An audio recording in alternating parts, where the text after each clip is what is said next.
Believe it or not, there is such a thing as just war. A war that is justified. It's a well-established doctrine in international law. Actually, the oldest doctrine in international law. Vladimir Putin, the president of the Russian Federation, had instructed its forces as the commander-in-chief to enter the territory of Ukraine.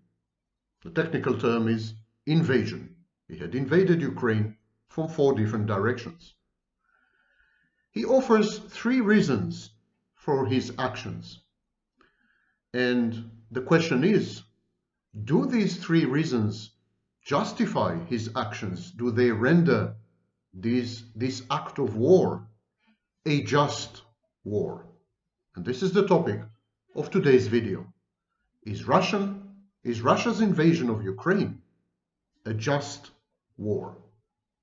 The 3 reasons that Vladimir Putin prefers are, number 1, Ukraine's dalliance with the West, and more specifically with NATO, which is a military defensive alliance, threatens the national security of Russia.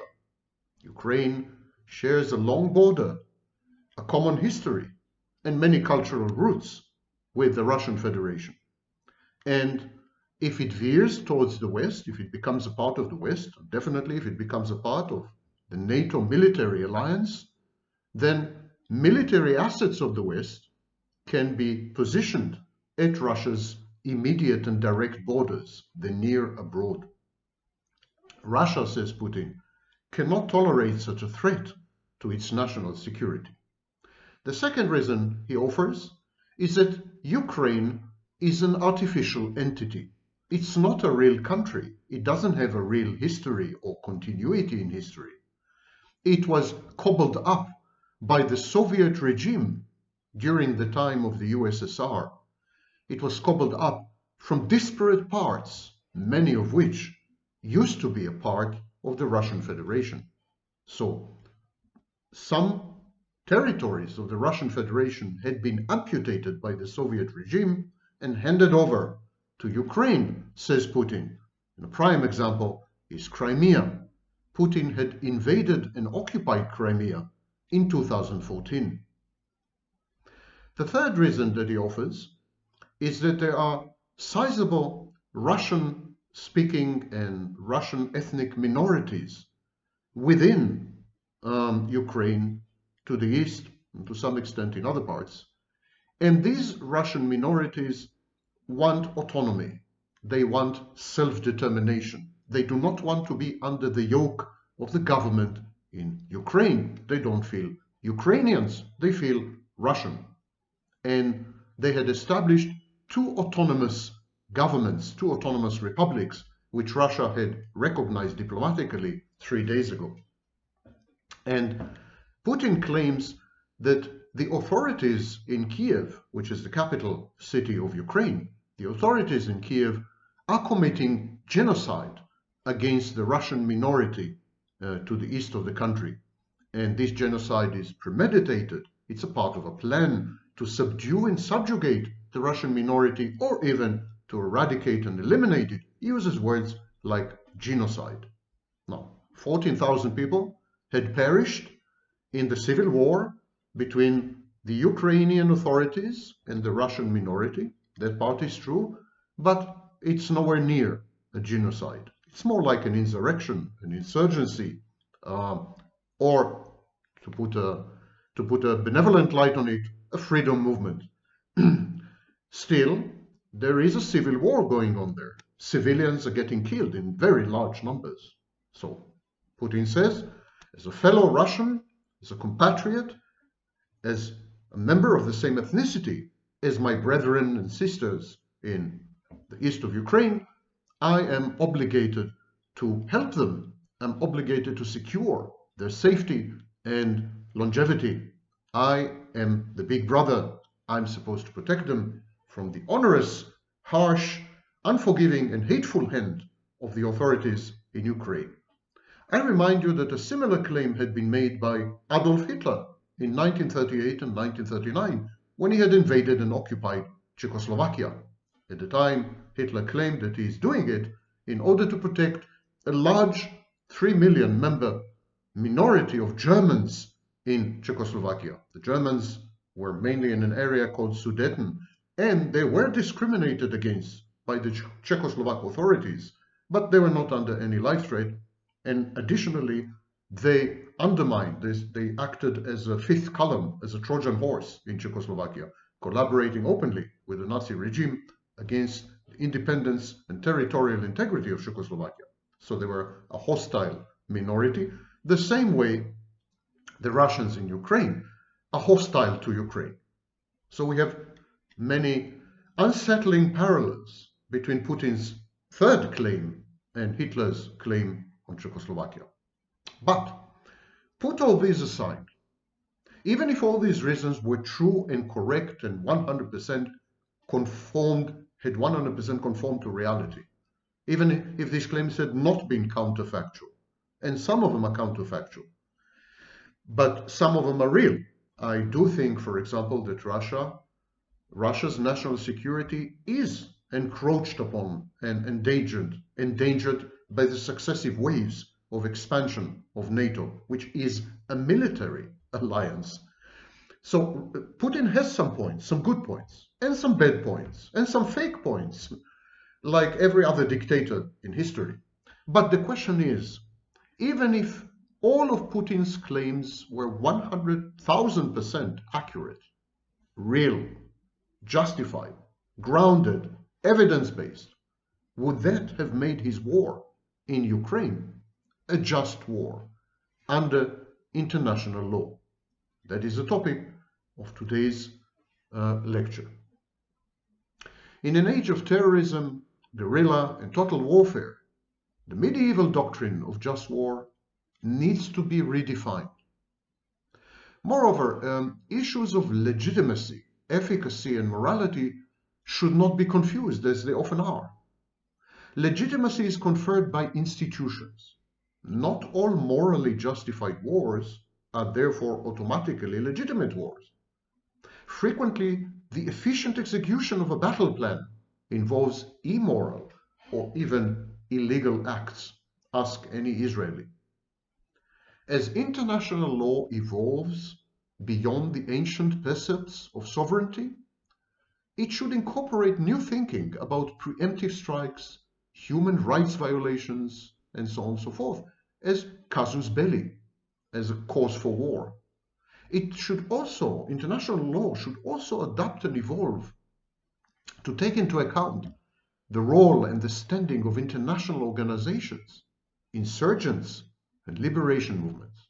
And yet, inevitably, what constitutes justice depends heavily on the cultural and societal context, narratives, mores, and values of the disputants, of the interlocutors.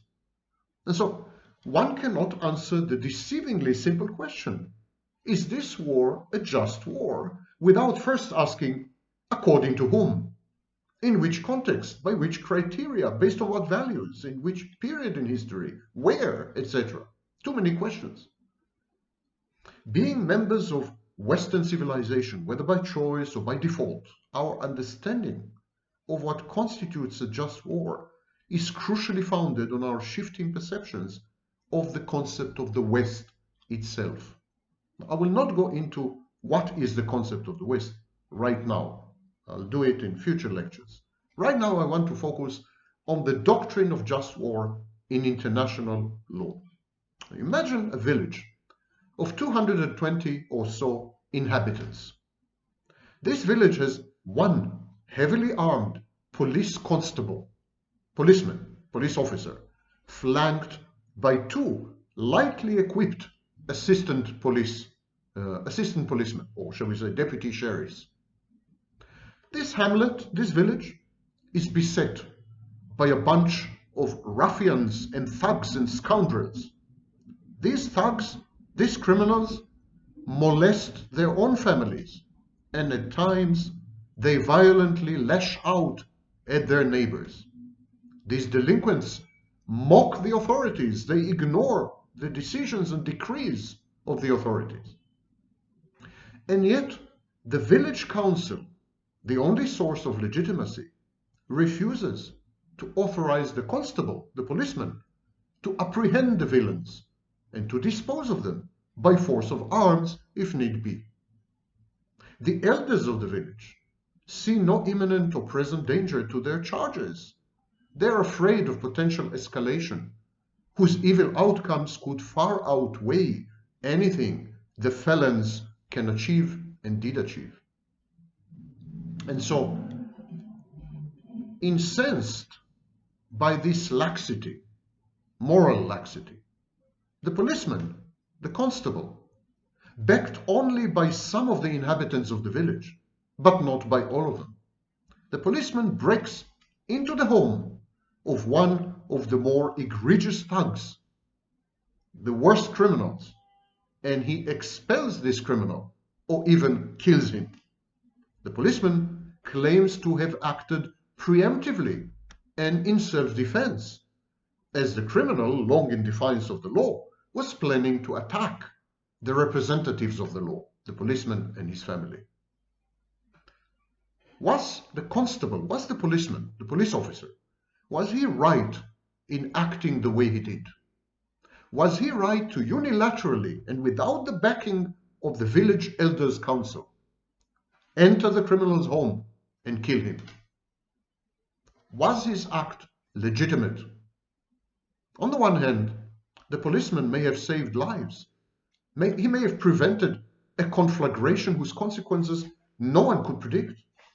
On the other hand, by ignoring the edicts of the village elders' council, by ignoring the expressed will of many of the denizens of the village, the police officer had placed himself above the law as its absolute interpreter, reification, and enforcer.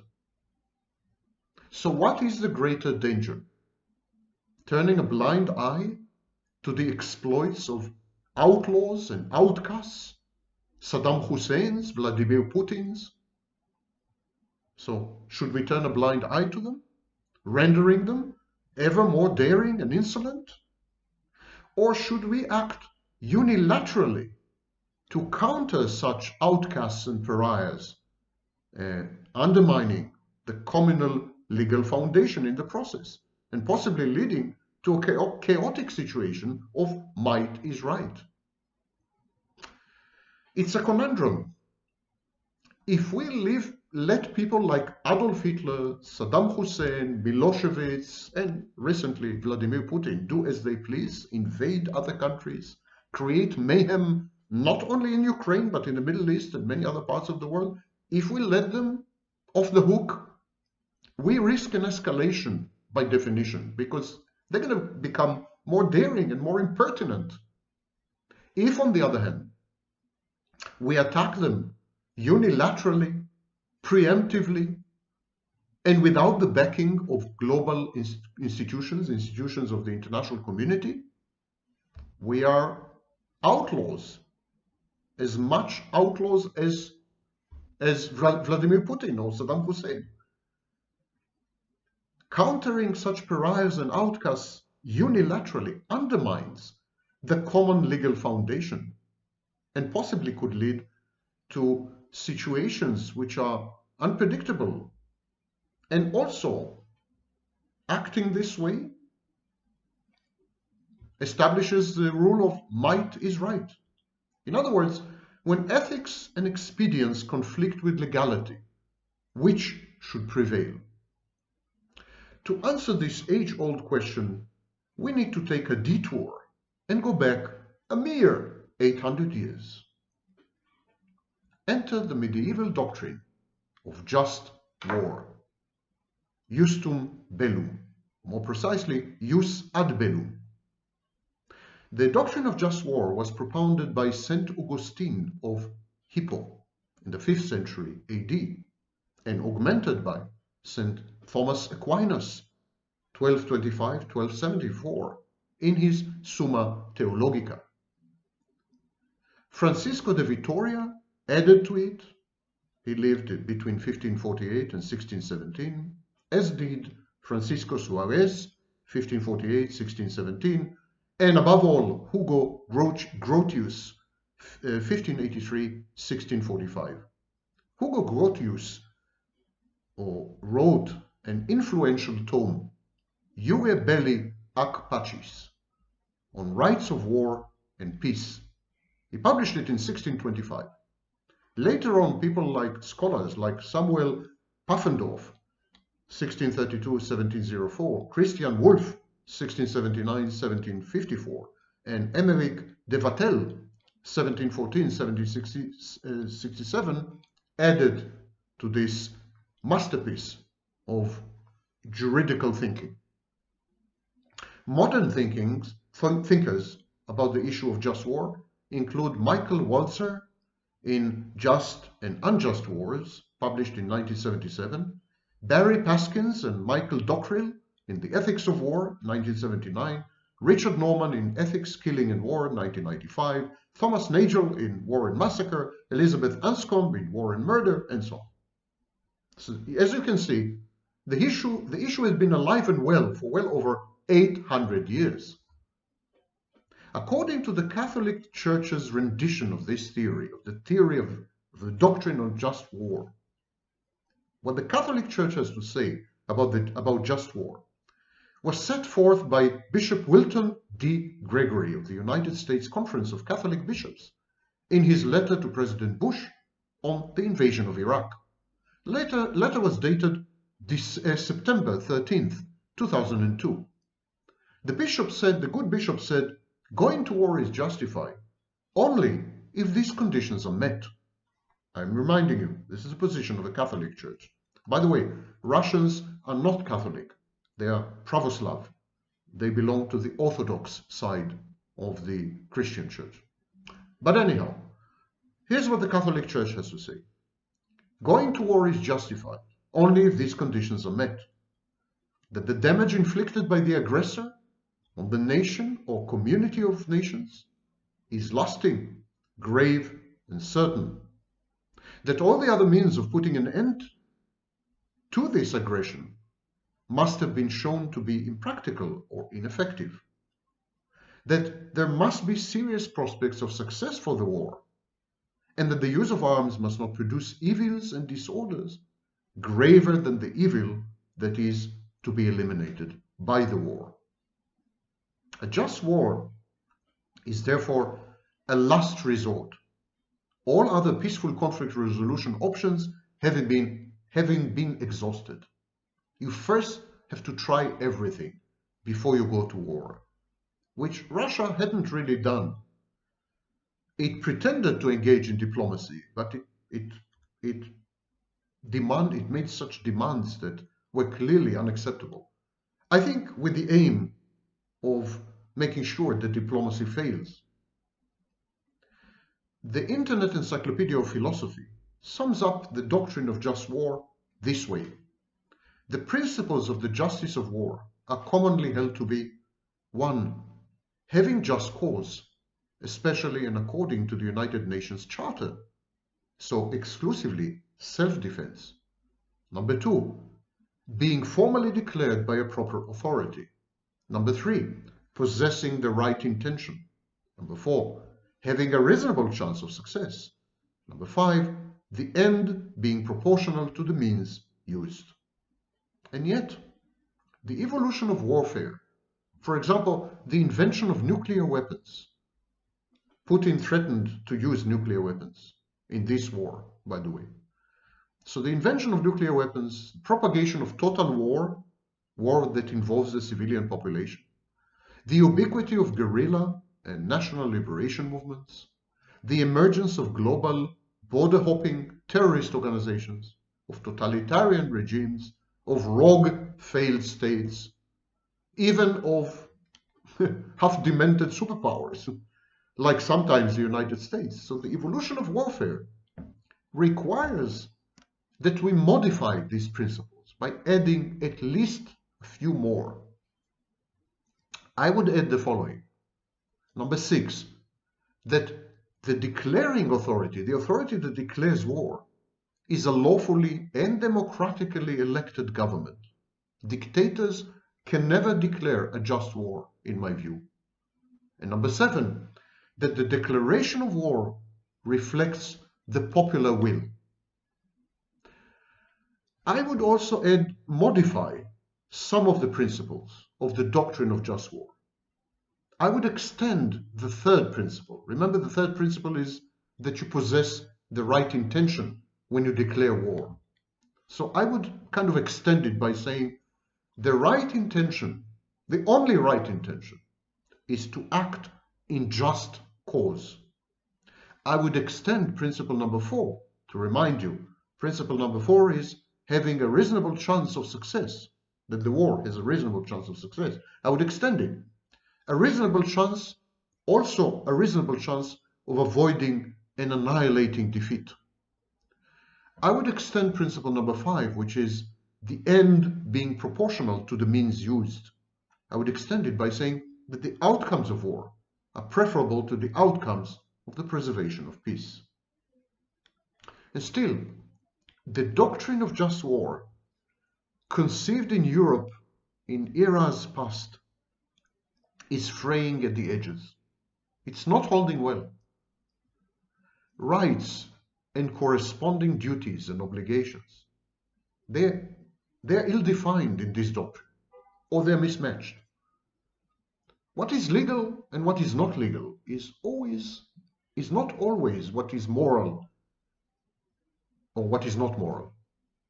What is legal and what is not legal is not always what is legitimate and not invariably legal. So what is legal is not always what is moral, and what is legitimate is not invariably legal. And yet the doctrine conflates all these and creates, honestly, a bloody mess. Political realism and quasi-religious idealism sit uncomfortably within the same conceptual framework. Norms are vague and debatable, while customary law is only partially subsumed in the tradition, in treaties, conventions, other instruments, as well as in the actual conduct of states. After 800 years, we had failed to come up with a clear-cut, unequivocal, unambiguous compass according to which states and heads of states can navigate the decision-making, something to calibrate passions, emotions, and fears, something to help people reacquire rationality and the calculus of utility in the heat of battle. The doctrine of just war is an utter, unmitigated failure because it's so vague. It's so laden with religious precepts. It is so intimately tied to the concept of nation-state in an age where sovereignty is subsumed or sacrificed very often. It is not well adapted to deal with new manifestations of warfare, such as fighting terrorism or protecting the rights of minorities. The most contentious issue is, of course, what constitutes a just cause? What is this meaningless phrase? Self-defense, in its most narrow sense, a reaction to direct and overwhelming armed aggression, is of course a justified casus belli. But what about the use of force to deontologically, consequentially, ethically, axiologically achieve other goals? What if we use force to accomplish other commendable, ethical requirements and demands? What if ethics tells us to use force to protect someone, to secure someone's life, to enhance someone's well-being, to prevent someone from being enslaved or subjugated or invaded? Let me give you a few scenarios where the phrase just cause crumbles. Just cause cannot be limited only to self-defense. There's something wrong with that, because there are many other causes which have nothing to do with self-defense and are as just. There are many other causes which require aggression, premeditated, planned aggression, and they are just, despite the fact that you are the initiator of the aggression. Let me give you a few examples. To prevent or ameliorate slow motion or permanent humanitarian crisis. To preempt a clear and present danger of aggression, anticipatory or preemptive self-defense against what Grotius called immediate danger, clear and present danger. Another possibility, to secure a safe environment for urgent and indispensable humanitarian relief operations. Number 4, restore democracy in the attacked state. Regime change. Regime change is a Western invention, not a Russian one. Number 5, to restore public order in the attacked state. Number 6, to prevent human rights violations or crimes against humanity or violations of international law by the attacked state, which is exactly Putin's claim.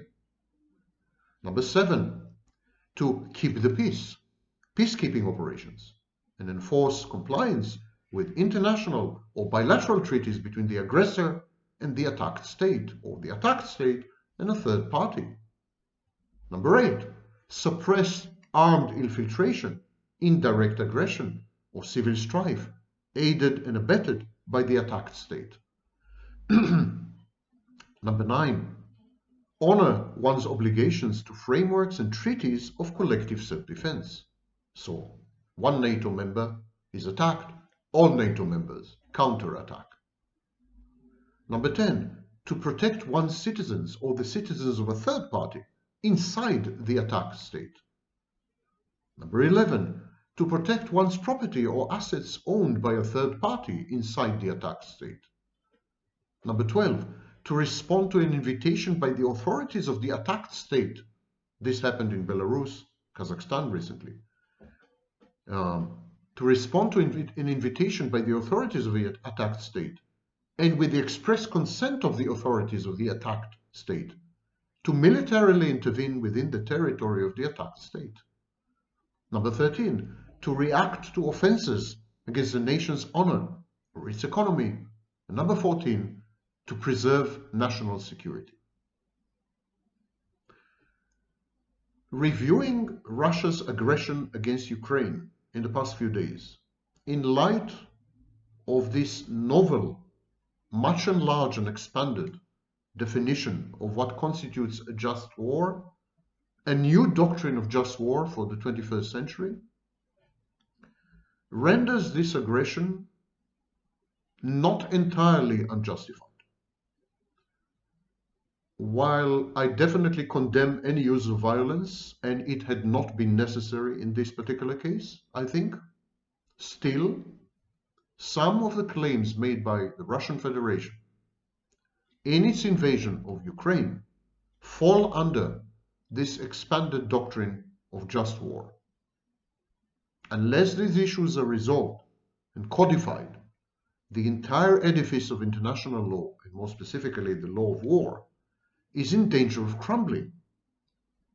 The contemporary multilateral regime proved inadequate and unable to effectively tackle genocide, for example, in Rwanda or Bosnia. The contemporary perception of just war and the regime, the international community, they failed to tackle terrorism in Africa, Central Asia, and the Middle East, weapons of mass destruction in Iraq, India, Israel, Pakistan, North Korea, Iran, and tyranny in dozens of members of the United Nations, most notably perhaps China and the Russian Federation. This feebleness of the international order has inevitably led to the resurgence of might is right unilateralism, as practiced, for instance, by the United States in places as diverse as Grenada and Iraq, and by Russia in places as diverse as Georgia and Ukraine. This pernicious and ominous phenomenon is coupled with contempt towards and suspicion of international organizations, treaties, institutions, undertakings, and prevailing consensual order. In a unipolar world, reliant on a single superpower for the security of the world, the abrogation of the rules of the game could lead to chaotic and lethal anarchy with a multitude of rebellions against the emergent American empire. I put the blame at America's feet.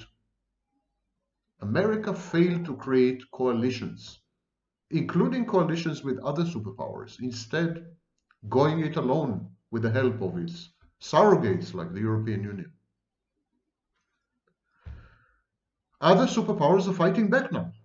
Russia, China is just around the corner. There's going to be a military conflict involving China soon, in Taiwan probably. International law, the formalism of natural law, is only one of many competing universalist and missionary value systems. Militant Islam is another, for example. The West must adopt the former to counter the latter. Soft power, coalition building, harmony in international relationships, empathy in understanding the other party's concerns and fears, where the other party is coming from, culturally, historically. All these are much better at creating a stable international order with reduced aggression than any display of F-35s and soldiers, or any invasion or incursion across state lines. Vladimir Putin is a dictator, is cold-blooded, calculated, some say psychopathic. I wouldn't beg to differ. But he is acting in the interest of the Russian Federation as he sees them. We may not see eye to eye with him, but the dialogue that the West claimed to have attempted with him was derisory, ridiculous. There was no real attempt to cater to the needs and fears of the Russian Federation. It's a country that's been invaded dozens of times, most notably in the 20th century, with calamitous outcomes. 20 million Russians died. We should have been more understanding and empathic. And instead, the West went the way of confrontation. Russia does not need the West. It has $800 billion in cash. And it has China. It is the West that needs Russia for gas and for the stability of the order of peace and security in Europe. To pretend otherwise is megalomaniacal and delusional. And the West is about to discover this, how impotent it is. When you alienate powerful others, be prepared for a backlash, especially if these others are thuggish, are bullies, are ruffians, and a lot criminalized. You don't poke the snake with a stick unless you make sure in advance that you have an antidote.